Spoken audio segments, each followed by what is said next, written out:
Bonjour, aujourd'hui nous avons la chance de rencontrer une chiropraticienne.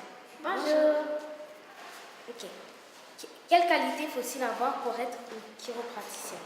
Pour être une chiropraticienne, il faut avoir de la maturité, avoir de la facilité à travailler en groupe et savoir travailler avec les mains.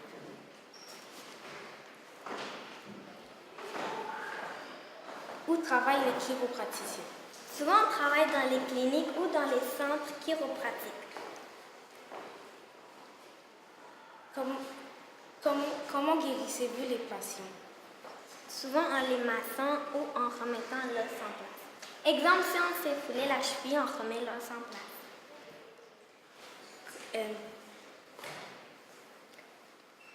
place. Comment faites-vous pour rester en bonne santé? On mange 3 fois par jour, un le matin, le midi, un le soir, et on évite les restaurations rapides. Qu'est-ce qui vous intéresse dans ce métier? Ce qui m'intéresse, c'est en guérir les patients en les massant, pas comme les docteurs en leur donnant des médicaments. Oui. Merci. Au revoir.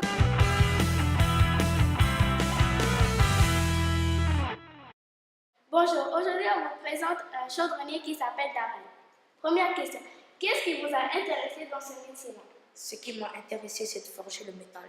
Question numéro 2, quels sont les outils que vous utilisez? J'utilise le marteau, la soudeuse ainsi qui coupe le métal. Question numéro 3, est-ce que ce métier est-il dangereux? Oui, très dangereux parce que tu peux te brûler ou te couper. Question numéro 4, quelles sont les qualités qu'il faut pour faire ce travail? Il faut être manuel et aimer travailler avec les mains, avoir une condition physique et parce que ce travail demande beaucoup d'efforts. Merci d'être patient pour écouter notre présentation.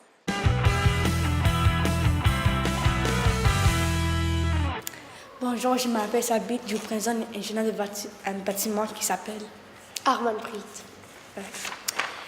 Je voulais dire des questions. Qu'est-ce que vous n'aimez pas faire dans ce métier? On n'aime pas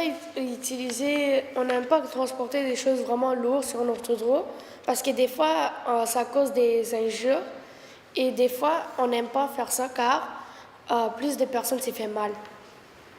Qu'est-ce que vous faites dans ce métier? On construit des immeubles comme exemple des écoles, des cirques commerciaux, des bureaux, etc. Qu'est-ce que vous utilisez pour planifier des bâtiments? On peut utiliser des ordinateurs ou on peut prendre un crayon et tout écrire dessus sur une feuille pour savoir quel matériau utiliser. Merci pour venir me voir. Merci beaucoup. Ça me fait beaucoup du plaisir pour venir ici et répondre à toutes ces questions. Merci. Merci.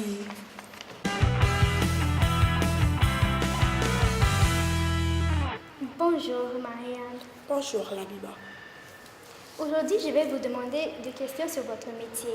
Ok, mais avant, je vous présente Biscotte, mon cheval. Il est très cool. Merci. Première question, depuis quand travaillez-vous comme cocher? Ça fait 2 ans et demi maintenant. Quel outil on a besoin pour être un cocher? D'un cheval, d'une calèche, d'un cravache pour frapper le cheval quand il ne veut pas avancer, d'un siège, d'une petite couverture quand les passagers ont froid. D'inspirer à être cocher. Mes parents travaillent dans une ferme et je voulais travailler avec un cheval. C'est quoi une voiture hippomobile? Une voiture hippomobile, c'est un véhicule tiré par un cheval ou plusieurs chevaux. C'est passé votre premier jour de travail? Moyen, car je me suis perdue avec des touristes, mais j'ai retrouvé mon chemin. Et maintenant, je connais toutes les villes. Merci d'avoir venu. De rien. Maintenant, on va faire un petit tour de calèche.